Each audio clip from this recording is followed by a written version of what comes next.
Okay, so we're going to take a look at Surah 53 today, and it's entitled The Star.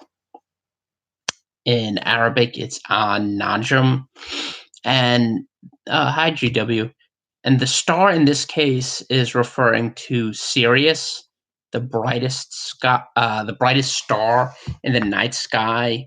Its luminosity is such that you can even see it in cities like New York, where there's so much light pollution that it's impossible to see uh, to see the stars, the sky above you. But it's the dog star, part of Canis Major. Hi, Inky.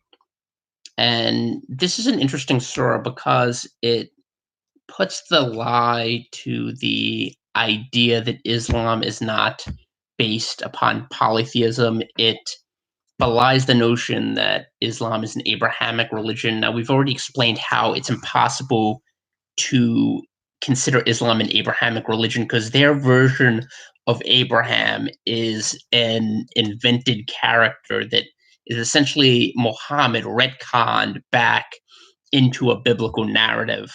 Abraham is an idolater, an idol worshiper, and he's essentially Muhammad. He gets rid of most of the idols except for one idol, and he tells his people to worship that. And for people who've read Genesis 12 through 20, they'll realize that the Ibrahim described in the Quran bears no resemblance to the Abraham of Scripture, the father of faith, the man who God set aside to be the father of his elect people and the father of many nations. He doesn't bear any sort of resemblance to the Ibrahim of Islam. So we've already debunked that canard, but there's also the continuing insistence that Islam is a monotheistic religion, that it's very often you see dawa channels or really fervent vituperative Muslims who attack Christianity as paganism because they don't understand the difference between tritheism, or worshiping three separate gods, and the Holy Trinity, which is a worshiping the true living God, who is three persons contained within the Godhead. And they simply can't get their mind around this concept, so they'll label it idolatry or paganism. But in this surah 53, you discover that Islam itself, the Quran itself, reveals its pagan origins, its polytheistic origins. First of all, just think about this. You have a surah named in honor of Sirius. Now, we've already gone over how Moses, when he was given the law, one of and when he and during the second giving of the law, Deuteronomy, after Israel's fathers had died in the wilderness because of their disobedience and their refusal to go into the land of Canaan and claim the promise they had been given by God. They all perished except for Caleb and Joshua, of course, but all of the rest died. Everyone over 20 died in the wilderness. So during the second giving of the law, he emphasized again why Israel needed to obey God. And one of the things he told them was not to worship creation, not to worship created things. And I quoted the verse in the previous video, not to look at the stars or look at the sky, look at these things that are created and mistake them for the one who created them. And this is something that Israel kept. This was a pattern that Israel kept following, even after being gathered again, after returning to Jerusalem, returning to Israel after the Babylonian exile. And this is a hallmark of Islam. It really is, when you get down to it, it's really undergirded by this animistic pagan philosophy, this very naturalistic worship. And this is prime evidence. This surah, its name, the actual title, refers to a star, the brightest star in the night sky, Sirius. So you have an entire surah of the Quran which is whose title is honoring creation. And again, this is something that Israel was repeatedly warned about. That Paul, and I quoted the verses from the New Testament, Paul condemning um, condemning his ancestors who had done this, but also the people in the the Gentiles in pagan cities, Greeks, who had who were nature worshippers and who were exchanging their love for God for love for created things. So this is something that this was a a problem that plagued Israel, and that Paul and the apostles insistently warned people about, not to repeat these patterns. And it's central to Islam. The pagan, you can't escape the pagan idolatrous origins of Islam. Just look at the title of this surah. I haven't even gotten into the surah yet, but you'll see it gets even worse. I swear by the star when it goes down. Again, making an oath to something that's created. I don't know how anyone can actually read the Quran and come to the conclusion that it's a monotheistic Abrahamic religion, that it bears any relationship to a uh, to Abraham or to any of the prophets. It's simply ridiculous when you look at it. It's a book written. When you read the book, it reads like something written by worshippers of Baal or Asherah, who was a god, a Semitic god worshipped in Judah and throughout Arabia. And you you don't even need to read that deeply to understand this. This is why it's pivotal that Muslims actually pick up the Quran and read it in their own language, because it's revealing. It reveals to you what Islam is and who Muhammad was. So he swears, the first verse, he swears by Sirius. He swears by the star. Again, something that is blasphemous. Your companion does not err, nor does he go astray, nor does he speak out of desire. And this is something that's completely false. Muhammad is driven by desire, and that's why you have the Islamic version of paradise, which is a very carnal, sensual place where God is absent. It is not but revelation that is revealed. And again, how can it be revelation if it contradicts the Torah, if it contradicts the books of Moses? It is not but revelation that is revealed, the Lord of mighty power that has taught him, the Lord of strength. So he attained completion, and he is in the highest part of the horizon. Then he drew near, then he bowed. So he was the measure of two bows, or closer still, and he revealed to his servant what he revealed. The heart was not untrue in making him see what he saw. What, do you then dispute with him as to what he saw?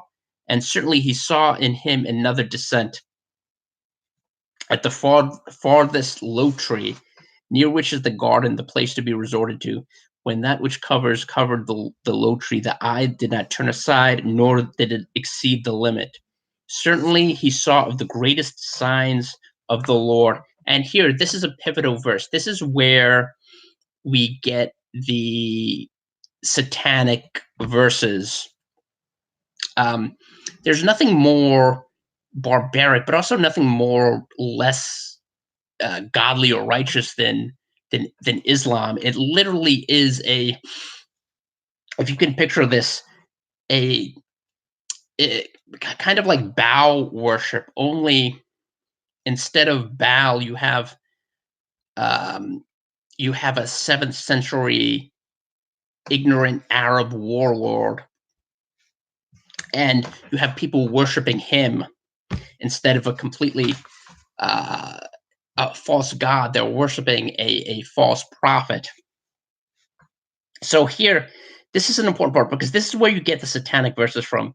In 19, it says, "Have you then considered the Lat and the Uzza and the Manat, the third, the last?" And 21, it says, "What? For you, the males, and for him, the females? This indeed is an unjust division." Now, here, people may wonder who is Lat, who is Uzza, and Manat. These are three pre-Islamic Arabian goddesses. Hi, Alejandro. These are three pre-Islamic Arabian goddesses, and when people say, you hear people use epithets like, "Well, um, Muslims are worship for moon god or moon god or this." What they're talking about, they're referring to these pre-Islamic goddesses. These three three goddesses, Lat and Uzza and Manat. These existed before Muhammad came about. And the satanic verses, or the verses of the Quran, that this is what is being referred to. Uh, Muhammad said, "These are the exalted Garanik, whose intercession is hoped for." So here you have Muhammad asking three pagan goddesses to intercede for man, basically, kind of like you would ask Baal or Dagon or any other Semitic god or deity to intercede for you. And the problem with this is this contradicts the idea that Allah is this monotheistic God who exists apart from anyone else. Because you have Muhammad here saying, "These are the exalted Garanik whose intercession is hoped for." In other words, the three goddesses, the three sisters, these are the ones that you're hoping are interceding for you. Now, this is not in the Quran, but the abrogation of this is. So in 21 it says, "What? For you the males and for him the females?" So in other words, it's him responding to his own question and saying, "No, of course not. This is ridiculous." But the thing is, the original text has him saying, "These are the exalted Garanik whose intercession is hoped for." So in other words, in the original Quran, you have Muhammad asking for the intercession of three pagan deities, these three sisters who were goddesses worshipped by Muhammad's tribe and many other tribes, although the focal point was Mecca. And this is vouched for in Al-Tabari and Sirat Rasul Allah, Ibn Ashaq in Sirat Rasul Allah. So in other words, two incredibly um, incredibly well-regarded sources for Muslims attest to the satanic verses. And the satanic verses weren't rejected in the early historiography of Islam. So Islamic scholars in the first centuries after Islam, no one questioned this. No one questioned the veracity of the satanic verses, even though now it's considered a an offense that's worthy of death. Hence the worldwide campaign to assassinate Salman Rushdie.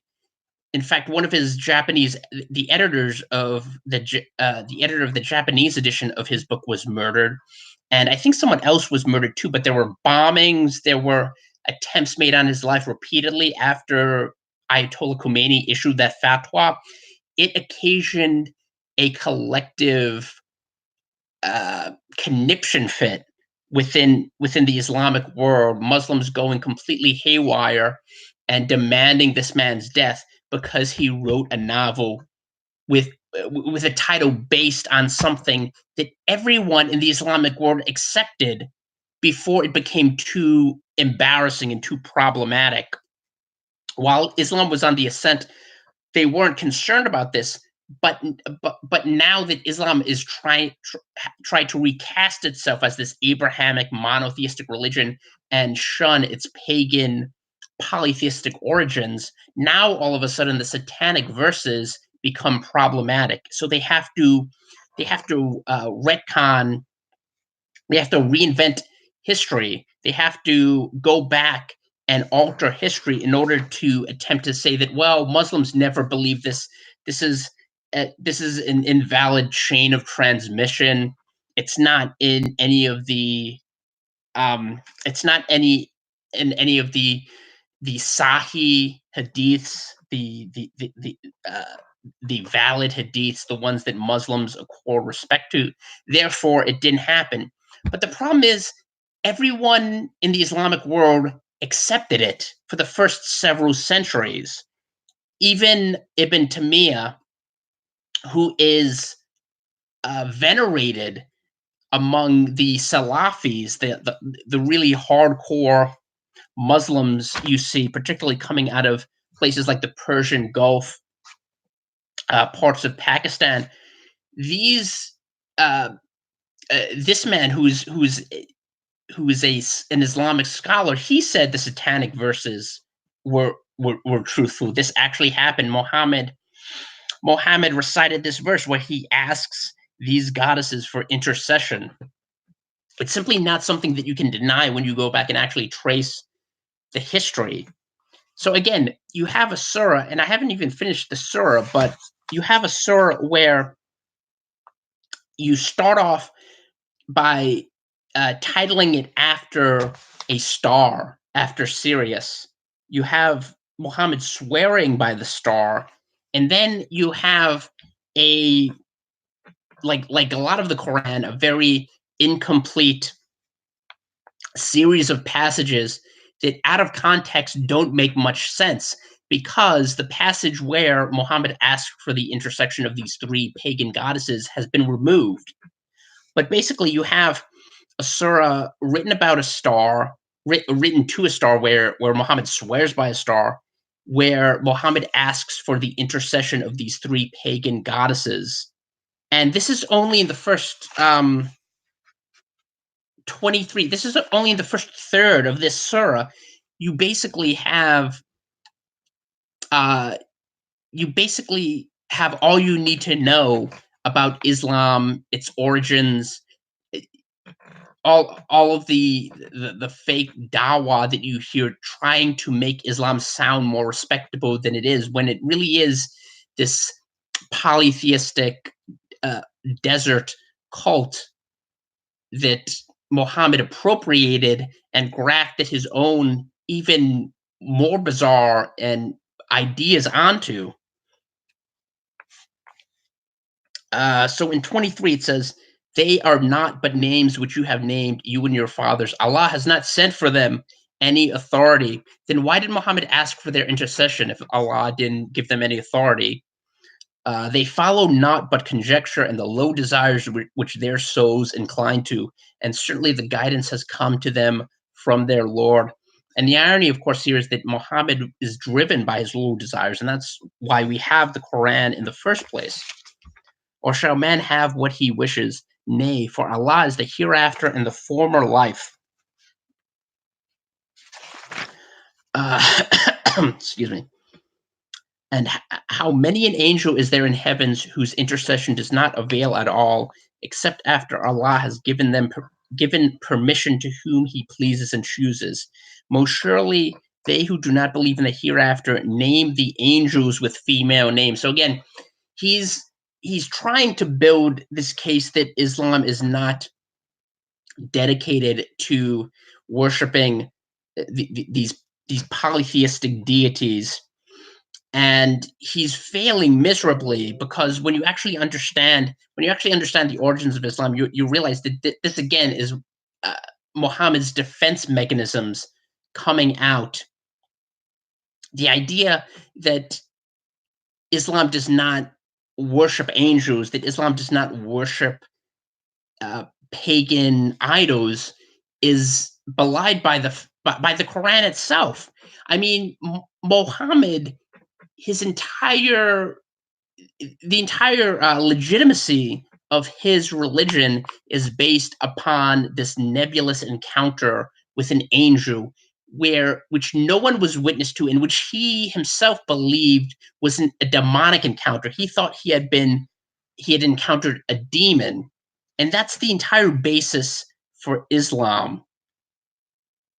um, so this idea that Islam doesn't worship angels or doesn't worship pagan gods. It's simply not true. And I briefly went through the book of Hebrews to explain why this is so why this is so dangerous. And you can see for yourself the results with Islam. It's really dangerous, and particularly with Islam, but all of these new age cults, all of these false gospels you have from the Jehovah's Witnesses, who believe that the archangel Michael literally went to their headquarters in Brooklyn. I'm not making this up. This was printed in the Watchtower. They believe the archangel Michael, who is their representative or their mascot or their protector, visited the Watchtower headquarters and gave his approval to them. That's why they worship him, because they believe that Michael, that Jesus is not really God. That Jesus, that Michael, that he's the archangel Michael. And with um, the same thing with Mormonism. Joseph Smith thought, again, he had an encounter with an angel, usually an archangel, someone like Gabriel.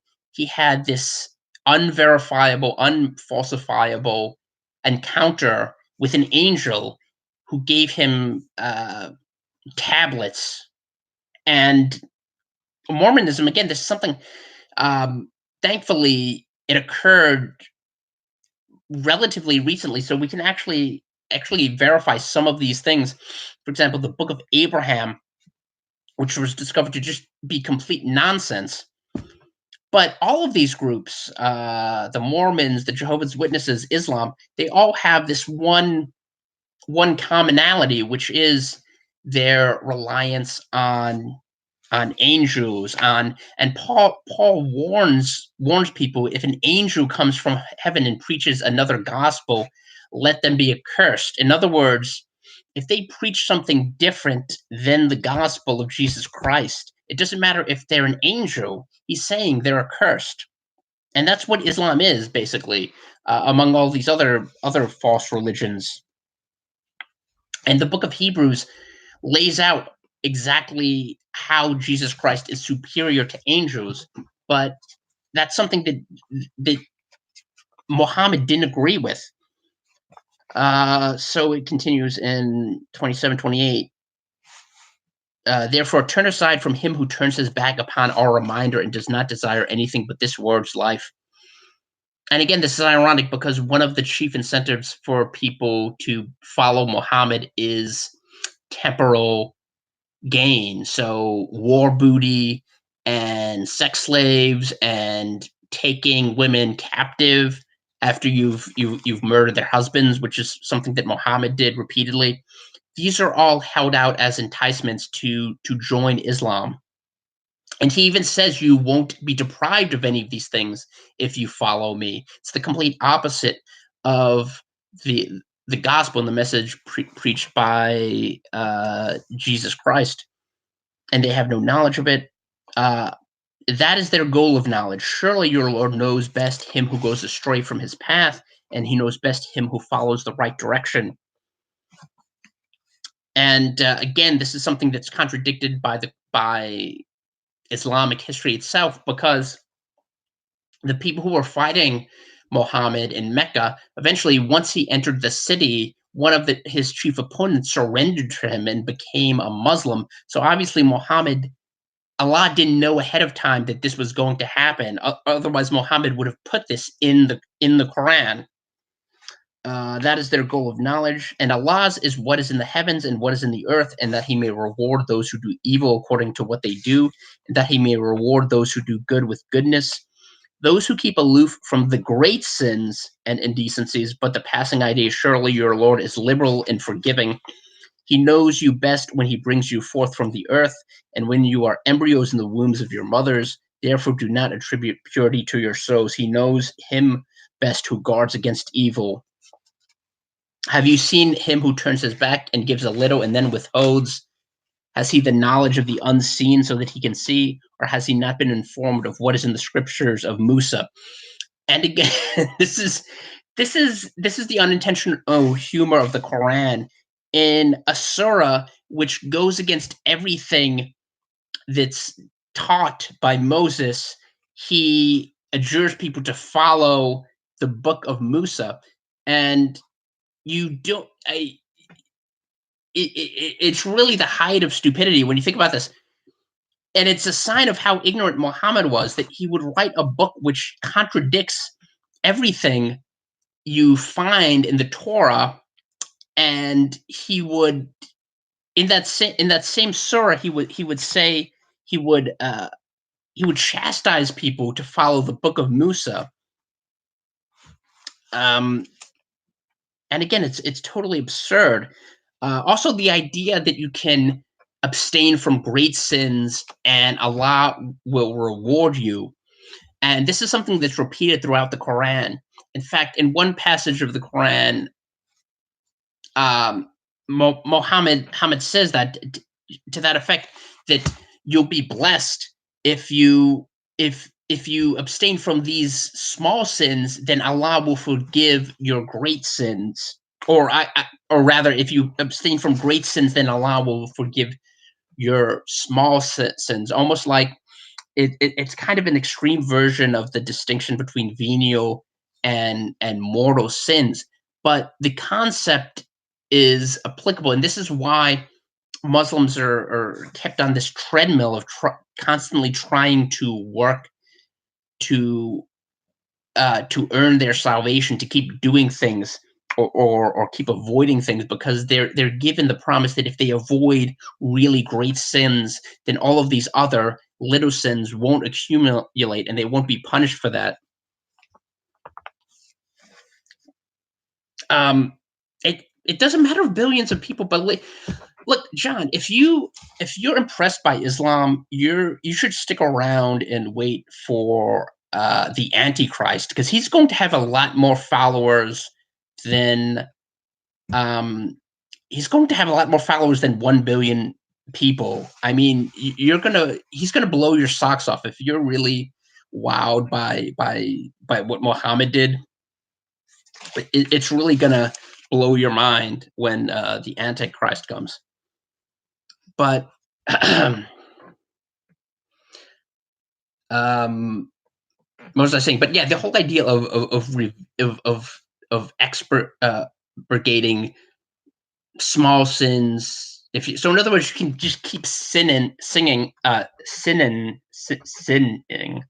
Sorry, you can keep committing little sins your entire life as long as you don't commit great sins. And in Islam, great sins, things like shirk or associating people with Allah, even though, as I've already told you, this was something that Muhammad himself did, asking for intercession from pagan deities.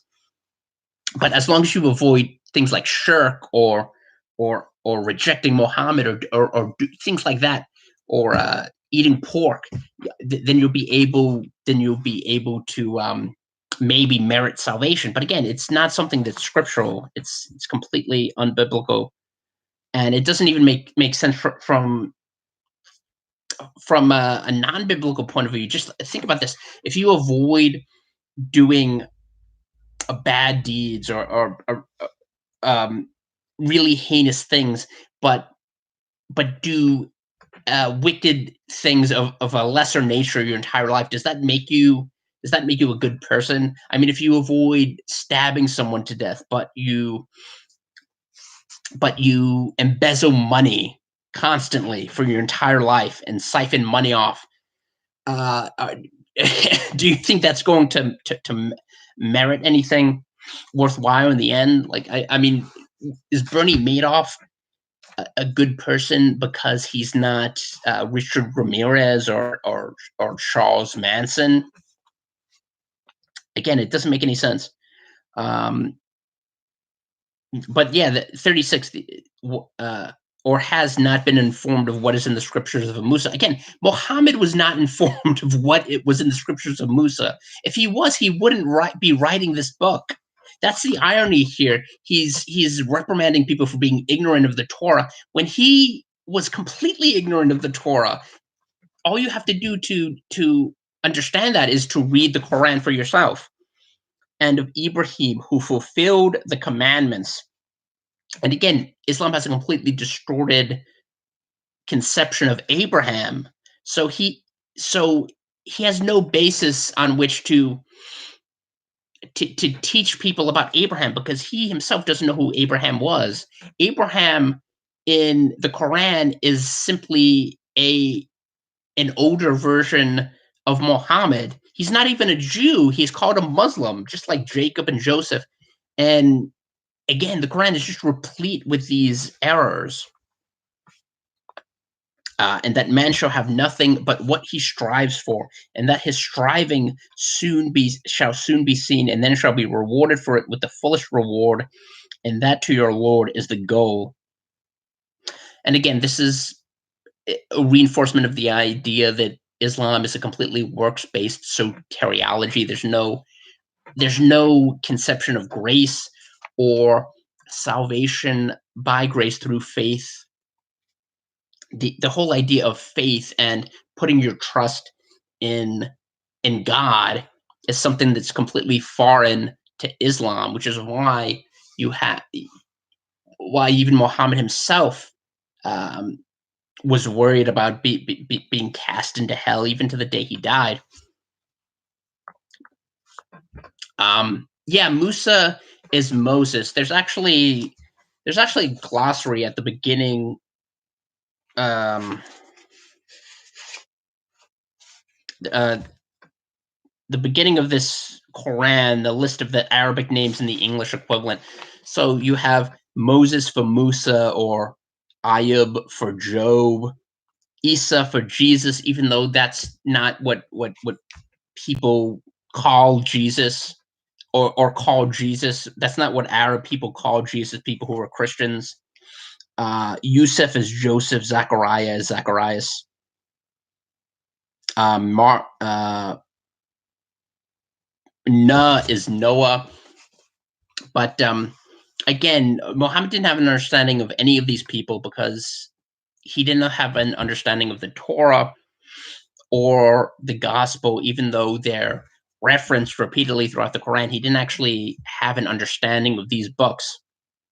If he did, he wouldn't have written the Quran. But the whole idea of this works-based soteriology, it's integral to Islam. And in 43 it says, and that he it is who makes men laugh and makes them weep, and that he it is who causes death and gives life, and that he created pairs, the male and the female, from the small seed when it is adapted, and that on him is the bringing forth a second time, and that he it is who enriches and gives to hold.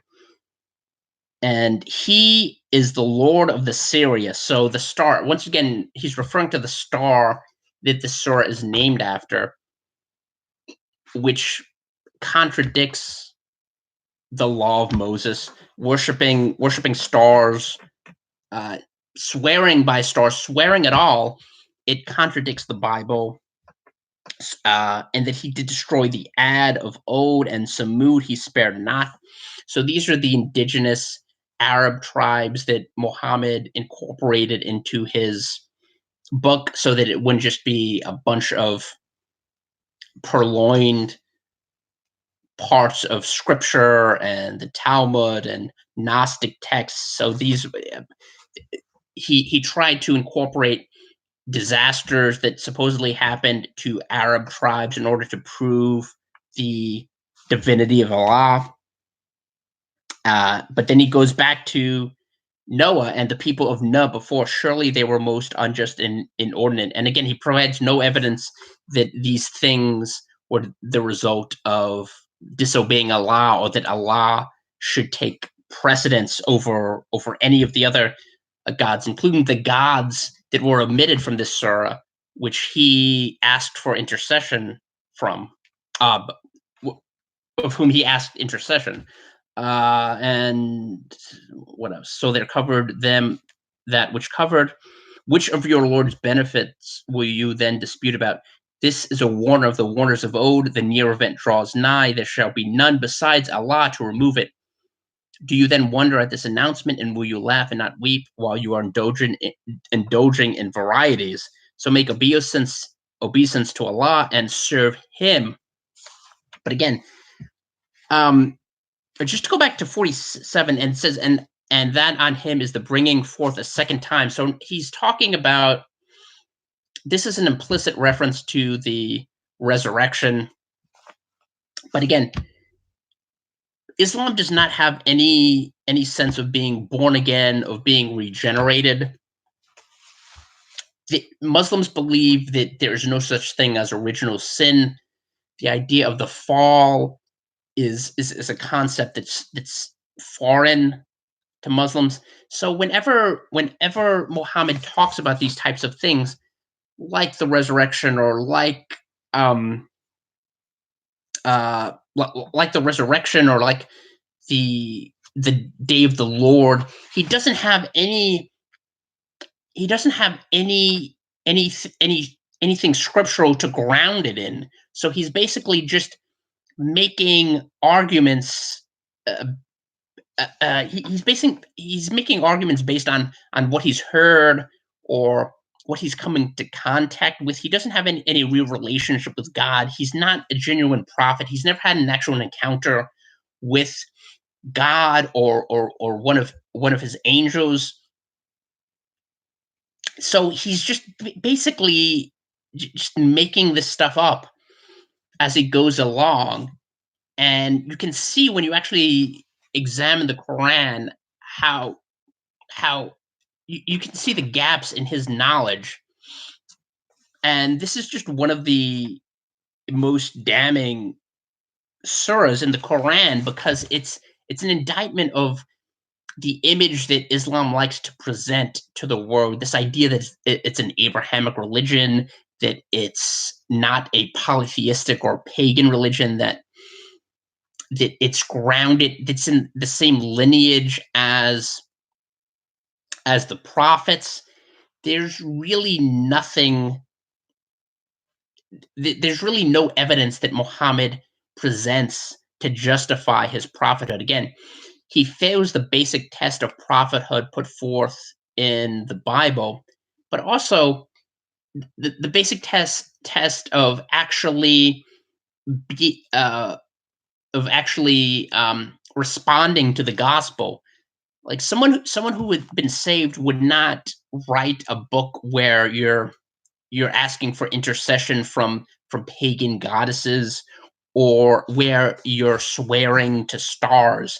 That just wouldn't be the case.